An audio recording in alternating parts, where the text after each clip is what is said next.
This is Right Now, and I'm not Stephen Kent. I'm Andrew Heaton. Listen, nobody is happy about this development. You wish I was Stephen Kent. I also wish I was Stephen Kent. We're all on the same page, but don't panic. While I have indeed effected a hostile, some would even say excessively violent, takeover of Right Now, my very first guest is none other than Mr. Stephen Gettysburg Kent. We're going to discuss his new book, How the Force Can Fix the World. Hey, before we dive into that hot tub of sizzling journalistic gotcha questions, did you know that this very channel, the channel you are watching right now, has over 20,000 smart, attractive subscribers, and you can join them? I am formally inviting you to. As you probably know, I am a beloved three-time guest on Right Now. So mathematically, I account for about a third of those subscribers. If we can double that number by the end of today, Stephen's producer says I can take home all the excess donuts I want from the break room, plus condiments. So let's do this, gang. Stephen, hello. Welcome to my show. You scruffy-looking nerf herder. You stole the show from me. They're gonna give it to you permanently. That was. I thought my whole life plan was make friends with Stephen Kent, wait till he writes a book about Star Wars, and then sneak into the show through doing that. Stage a coup. Yes, stage a coup. Although I am delighted to talk to you about Star Wars. If there was a topic that I would love to talk to Stephen Kent about, it is about Star Wars. We've been doing it together for years. You've got the podcast, the Beltway Banthas, that's wonderful, and you've come on my sci-fi podcast. We've talked about it, and then you finally wrote How the Force Can Fix the World. So, first question to you: is this a template for you as a person? Is it a template for society? Is it dad advice? Is it all of the above? It's all dad advice. Yeah. It's all dad advice. Yeah, I mean, no, so it's a book that I say is like 1/3 political science, 1/3 self-help, and then 1/3 diving really deep into Star Wars lore. And I don't really know what the other, 1% is. Yeah. But it's kind of like taking, the whole question of why we're polarized as a society, why everything seems to be overly politicized, divisive, and then looking at Star Wars as a text which offers you pretty darn actionable advice on how you can live better, how you can resist falling into a life of darkness, and then spread that with people, whether it's learning to let go, do or do not, there is no try, keep your mind here and now, where it belongs. Like, Star Wars is just littered with dad advice. And so I kind of like to think of it as something that blends all those things. Okay, great. Now, back where this was your show, you would probably make an effort to enfranchise everybody watching, regardless of their Star Wars knowledge. Back in the old Republic days. I don't care about any of your listeners and viewers that don't understand Star Wars. So I'm only pitching to the base right now of people that understand Star Wars. So you brought up that we're living in a very polarized political environment. You talk in the book about pluralism and you talk about dualism, but it seems to me that the Star Wars universe is an extremely dualistic universe. It's the good side versus the dark side. So it seems to me that it would confer binary thinking, but you do not draw that conclusion. Why? Well, I think binary thinking in Star Wars is what renders the galaxy subject to war after war after war. I mean, the Star Wars are mostly the result of order and chaos being in constant battle for control. There's never balance in Star Wars. That's why there are so many wars. Yeah. The Sith and the Jedi both have these incredibly dogmatic religions surrounding how you use the Force. Either it is only for service, serenity, logic, and reason if you're a Jedi, or it is about self-gratification, fulfillment, emotion above all else if you are a Sith. And then there's this prophecy, right, of a one who's going to bring balance to the Force, and it's up for debate on who actually ends up doing that, if anybody. Jar Jar. But yeah, it's the Jedi and the Sith, like, their philosophies lend to constant conflict because there is no ability to split the two and do it right. So then is it, the Jedi then are not necessarily the template for how we should work, but rather the whole thing is a macro morality tale of this kind of dualistic thinking? No, absolutely. I mean, the Jedi go extinct virtually because they were flawed. You know, they had this sort of, I don't know how you would say it, just this entire view of how the Force should be practiced. That they blocked out, for example, like romantic love from their doctrine. And it's for good reason, right? So you talk, about the ethics of attachment. The Dalai Lama will tell you all day you need to learn to let go of your attachments. And I dated a queen for a while. And I'm I sure killed you. a bunch I'm of sure people. you did. Just a bunch of people died as a result of that errant romance. I wish we hadn't got Scottish queen. Yes, it was exactly that. Yeah. No, it's like, but the virtue is correct. Like attachment breeds jealousy. That's what Yoda says to Anakin when he's talking about being attached to something as well. And it does breed negative feelings. People get in that way in romantic love situations all the time. You get that way about your children, right? You love your kids and you become deeply attached to them and their security. And then you find yourself doing kind of bizarre things to keep them safe, like being a helicopter parent or tracking them when they're walking around the neighborhood via their phones. Being attached causes us to be control freaks about things. Yeah. And one of the things that I touch on in this book is that the reason the Sith and the Jedi are in constant conflict is because neither one knows how to love properly. The Jedi don't have a healthy relationship to this emotion, and of course the Sith don't either, because they're just all about them, accumulation and narcissism. Gosh, I'm glad I read it then, because I also don't know how to love. And if I could learn how to love through you talking about Star Wars, all the better for it. I'll say one of the things that I had not anticipated about your book that I very much enjoyed was it has a theological bent to it. I thought it was going to be politics and sci-fi, but it's kind of politics, sci-fi, self-help, and religion. And you get into a fair amount of Christian theologians, but you also get into Eastern religion there too, and talking about attachment. That is a huge part of Buddhism. You cited the Dalai Lama, and that idea that you can't control the amount of pain in your life, but you can control your response to it, and you can control how much suffering you have as a result of gripping something. No, absolutely. And I think whether you're talking about Buddhism or you're talking about Greek Stoicism, there's this general idea that there are always going to be things in the universe that are happening to you that make you unhappy, that put you through pain and suffering.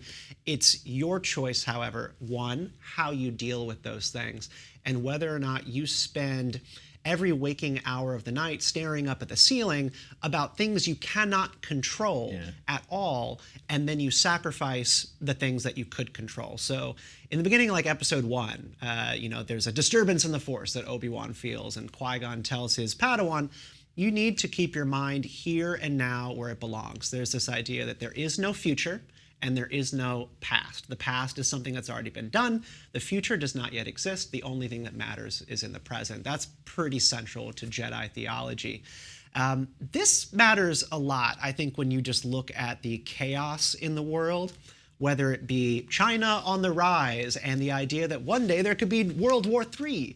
Are you going to be stressed out about that, or are you going to just try to be a better neighbor, a better wife or husband, a better parent, and focus on the thing that you do have control over? Or are you going to go out into the world and be worried about getting sick from COVID-19 when really there are not many things that we can do to control whether or not we come into contact with microorganisms that make us sick?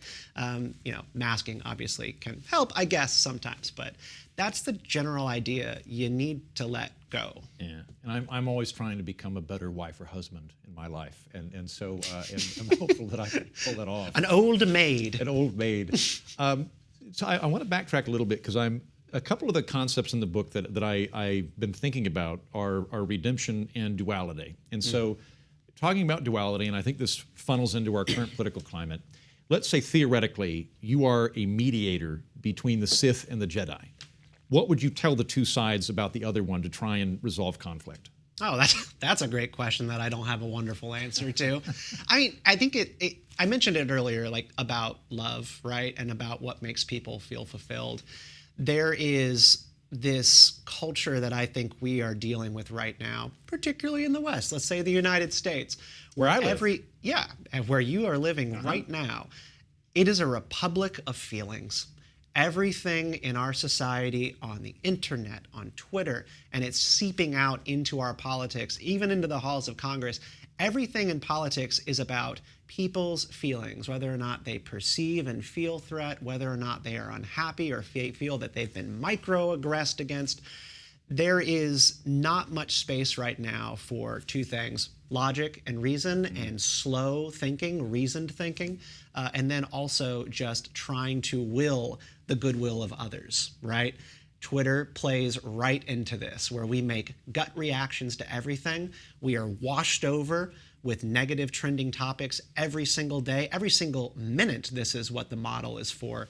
And the incentive is for us to be angry, to demonize our opponents, to put masks on them so that everybody looks like Darth Vader to us instead of possibly just a friend, a person who could be a friend in another life. It's a really toxic situation that we're in. And I don't think that there's a magic wand way out. Twitter's not going to go away unless Donald Trump comes back to power and bans it, which he might just do out of spite. We have to work on ourselves. And absent some sort of religious revolution, I would settle for Star Wars as a better way to think about the world. I mean, you and I have talked about this in the past, but I think that one of the issues that we currently have in our culture, and I say this as a secular individual, is that we haven't really quit being religious. We've just shifted that religious impulse to politics, and I think it would be far healthier to shift that to Star Wars or Star Trek, because you get all the same mythology, you get all the archetypes, you get to have these wonderful morality tales, but it's not predicated on defeating somebody. And you point out, or I should say in the foreword of the book, you talk about how you can love Star Wars and you can love Star Trek. It's pluralistic. You don't have to pick a side to hate. Well, I don't believe in that. I think that's actually pretty sick to love Star Wars and Star Trek, and I think that you should be deported. Well, I'm some kind of scientific sci-fi hermaphrodite. When I was in high school, I did a Star Wars fan film with my friends where it was like a council of Jedi kids in some local town, and then they were just waging war on Harry Potter fans and Star Trek fans and X-Men fans, and they might have all been killed in the end. So there is holy war to be had. I would love to see this video from your sci-fi high school pubescent jihad period. You'll have to steal my external hard drive. You'll never get it. Well, to go back to Twitter that you brought up, one of the points that you brought up in the book that had not occurred to me, I mean, I've thought a lot, I think a lot of us have spent time thinking about the effect of social media on public discourse. And it tends to be a conversation rooted around the algorithms bumping up, the negative and so on and so forth. You assert that it's not so much that social media in and of itself is combative, but rather that it's just distracting, and that it limits the amount of available bandwidth you've got, and that dehumanizes people. Yeah, it's in the chapter on empathy, and it's kind of building off of the idea that the bad guys in Star Wars wear masks, and particularly like in The Force Awakens, everybody wears masks in that movie. The movie starts with Kylo Ren masked. Rey, the hero of the movie, also begins the movie masked. Then you have Finn, the rogue stormtrooper, begins masked. And then over the course of the movie, they are all removing those masks and revealing who they really are. And I zeroed in on that as the lesson in empathy. Why is it that Luke has to learn that Darth Vader is not more machine than man? He's actually his father. He's actually a person. He used to be this guy named Anakin Skywalker. And why is it that Rey is surprised when Kylo Ren takes his mask off? She calls him a creature in a mask, and he's actually just a cute boy. And that lesson right there in empathy, in realizing that sometimes the people who scare you most are just in fact scared humans themselves who are posturing or putting on an act, that's incredibly valuable. And it's not so much, like you said, that Twitter is feeding us like lies and algorithms. It's just that we only have so much emotional bandwidth to give people. And I looked into this, and studies on why empathy has been known to decline in students at like Penn State University. It's in the chapter. The lowest EQ school there is. The worst one. State. Decade over decade, they've been measuring students' cognitive empathy, and it's been declining. And they looked into this and tried to understand why. And it wasn't that people are just like, oh, people are more dehumanizing every decade over decade. It's that we're just distracted. Every notification that you get, every text that you get, all those thousands of unanswered emails, they take up space in your mind and in your heart. And when you have someone on your phone telling you that like you're overdue on your bills and you're walking past a homeless person on the street, it's harder to make eye contact with that person because you've got problems. And as a capitalist, a free market guy myself, I struggled with understanding this and to try to grapple with it. But just like the rat race of society, it does keep us from being able to reach out hands to others sometimes when we're constantly concerned about ourselves. And one of the things you've got in the book is every chapter concludes with actionable steps that you can do to try and improve yourself. Like with technology, you could turn off some of the, I've turned off notifications on Facebook and Friender so that I'm not getting constantly pinged by those and can focus more on the people around me. Turn it off. I take Twitter off of my phone, so I use it when I got my laptop out, but I'm not going to be subject to ding, ding, ding, ding, ding all day. I have responsibilities and like people to care for that actually love me in a real way, and I need to devote my emotional bandwidth to those people because those are relationships I can control. I can control if I have a good relationship with my wife and with my child sometimes, and I cannot control if people on Twitter like me. And people spend so much time trying to make people on Twitter like them. Right, which this is a thing. Like I have an intervention with multiple friends regularly where I'm like, you just spent 3.5 hours of your day arguing with a stranger who is almost certainly sitting on the toilet at this very moment and will never meet you in real life. Yeah. And you could have been learning guitar or talking to your wife or your mistress. You could have been bonding with all these people that you care with about. your mistress. And instead, you spent it talking to this idiot here. You could have had a very fulfilling affair. Yes, instead exactly. You're talking exactly. with this guy. You're putting all your social capital is being squandered. Well, I'll tell you, one of the other things that I've thought about in your book that I hadn't really considered before is the redemptive arc that's happening. Now, I realize that there's a redemptive arc with Vader. I already knew about that. But you bring up the fact that he becomes a Force ghost. Vader becomes a Force ghost. Presumably Kylo Ren does. I don't think we've seen him as a Force ghost, but we do see him disappear. Yeah. So a la Obi-Wan and Yoda, we can infer he's probably a Force ghost. A lot of people feel that that is unjust because these characters have not undone all of the horrible things they've done, and so they shouldn't be in Jedi heaven.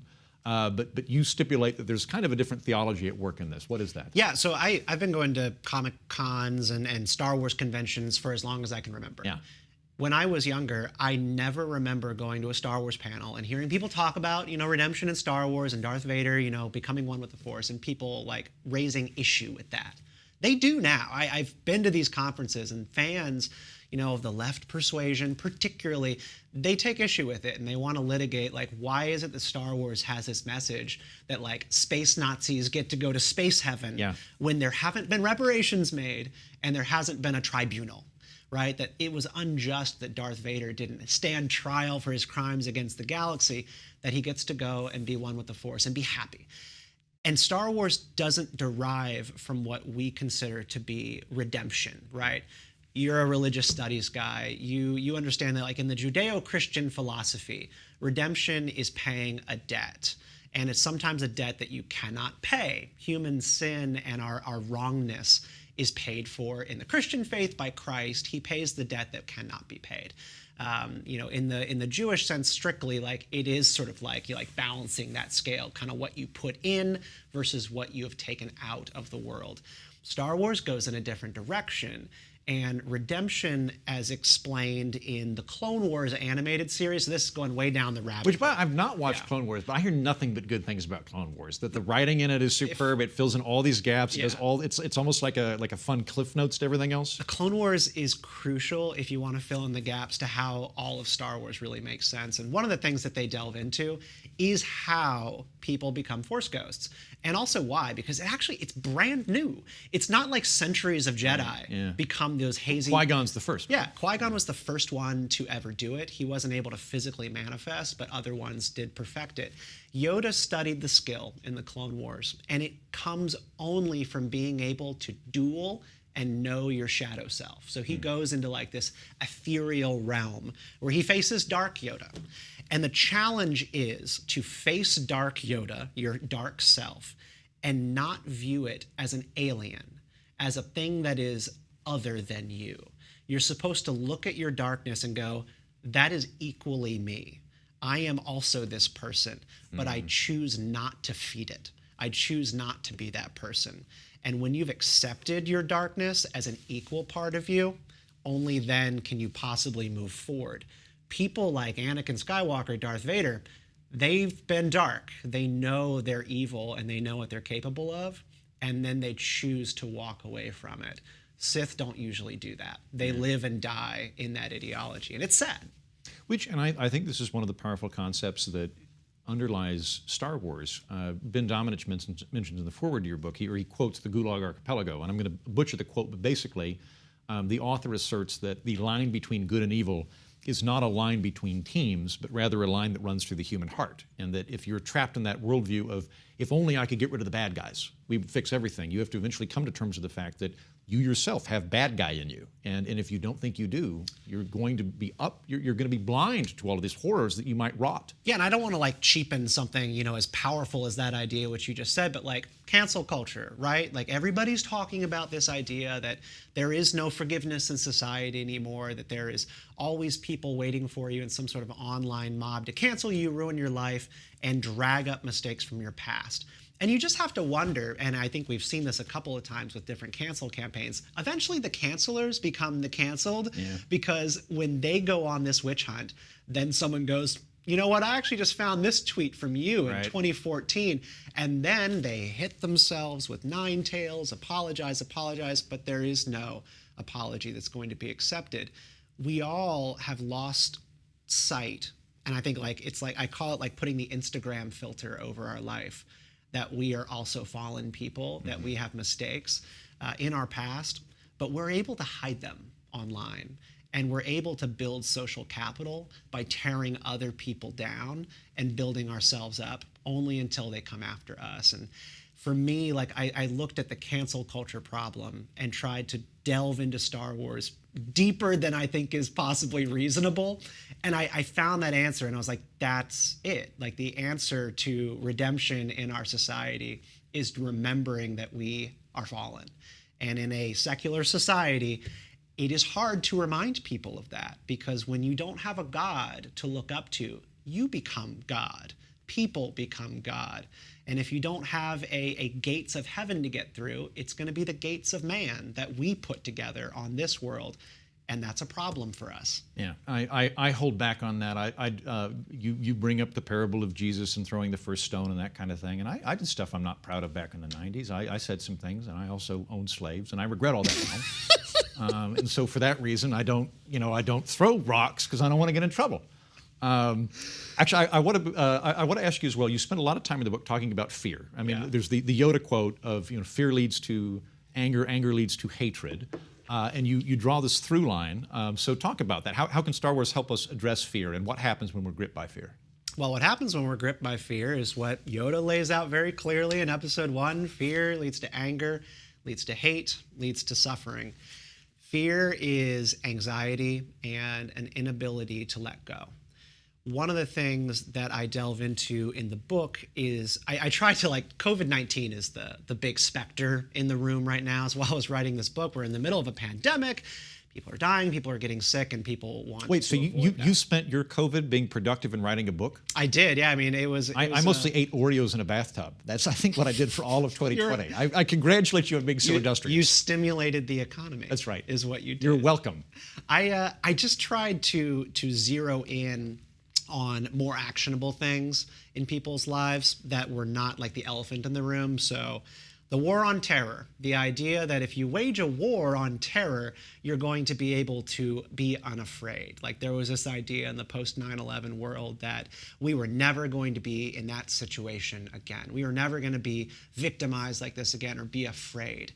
But if you go through the TSA checkpoint at the airport, is that an action of courage to go through all of that, to put yourself through a scanner and be patted down and violated by a bureaucrat with little plastic gloves? Is that what brave people do? Or is that what people who are mortified about the things that could happen to them in the world doing? That's, for me, like, it's the paradox of just wanting to be free of fear, but then giving our lives over to control freaks who are going to put us in little padded rooms and in little bubble-wrapped suits and say, great, now you don't have anything to be afraid of.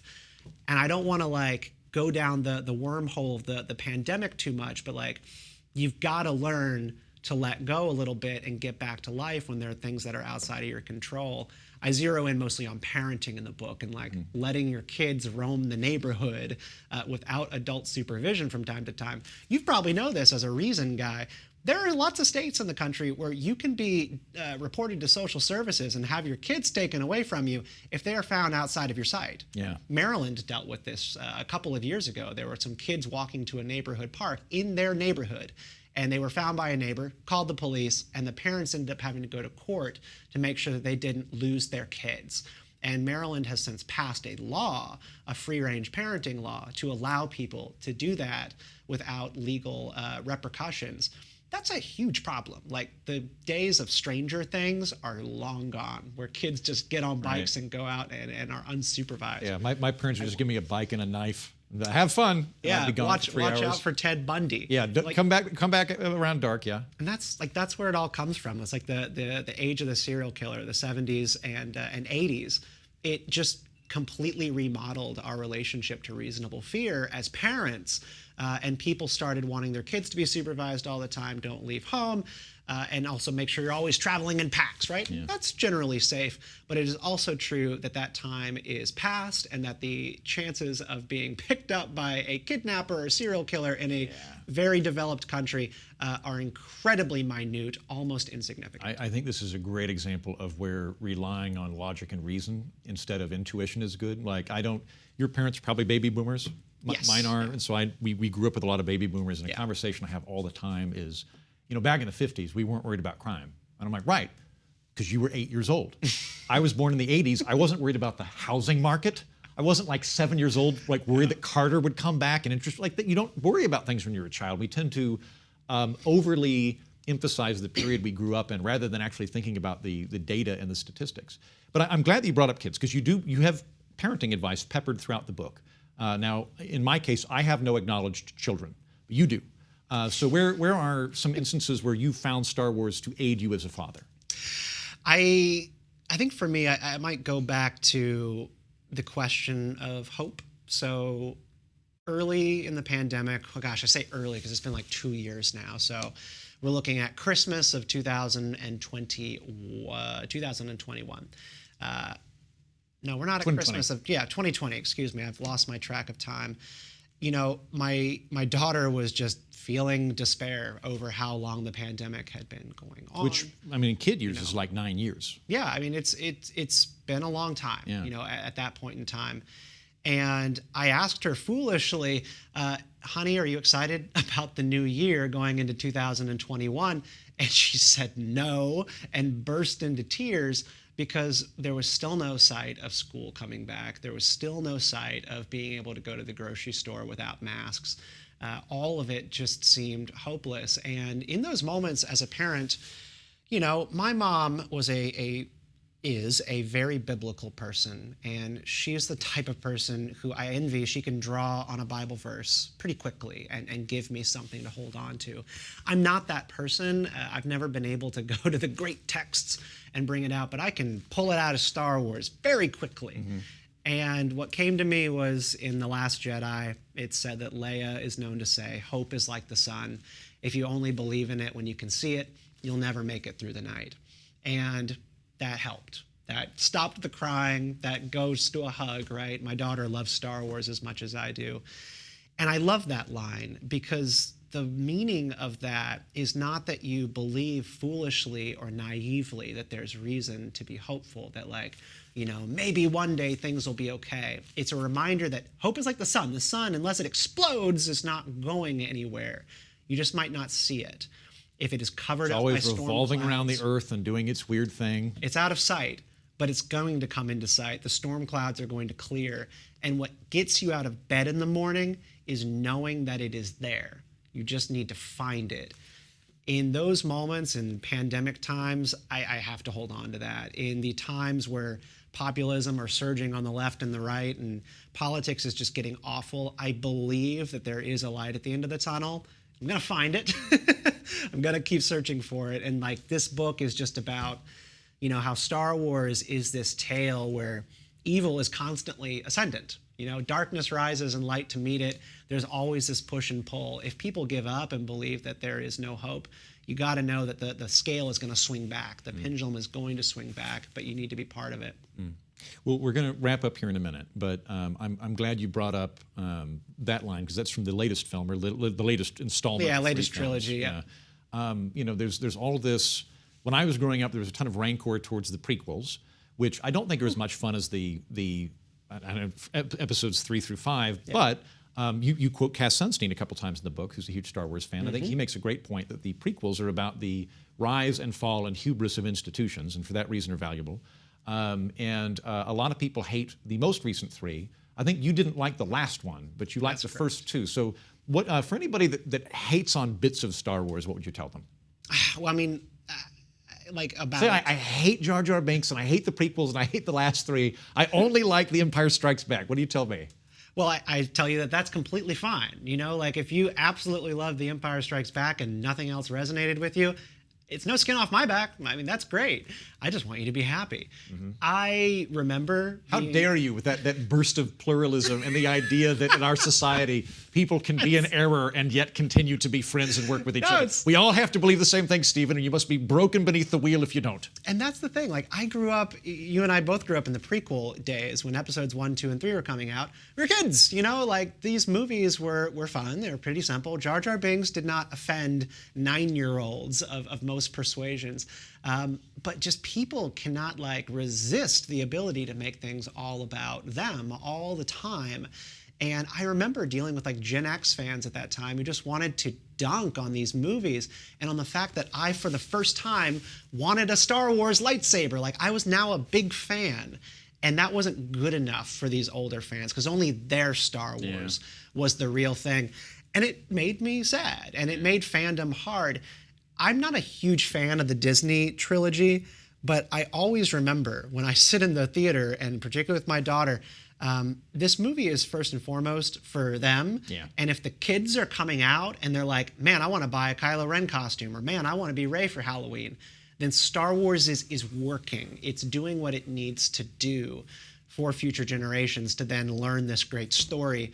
I think that we have a problem in our culture with not growing up and realizing that as masters, we have to take on Padawans and we have to share what we have learned. And eventually, it's not all about us anymore. That being said, don't make bad movies. You should make movies for everybody, like The Mandalorian is a TV show. Great show. Great example of how you can do Star Wars for everyone and have it not suck. But at the end of the day, I think there's a little bit of a culture of responsibility vanishing in our society. And I want to try to use this book to help people remember the importance of Star Wars, which is you got to take that lightsaber and pass it down to the next person and say, good luck, do good things. And if you need a manual to pass on that lightsaber to somebody else, might I commend to you How the Force Can Fix the World by Stephen Kent. Stephen, thank you for writing a wonderful book, and thank you for coming on my show. It was a pleasure. I look forward to being back with you, Andrew. Absolutely, absolutely. That's it for this episode of Right Now. I'm reluctantly Andrew Heaton. Pending exoneration, your regular host Stephen Kent will return next time to interview Carolyn Bursinko and hopefully talk about Star Wars some more. In the meantime, keep asking why, stay out of line, and be a bug in the system.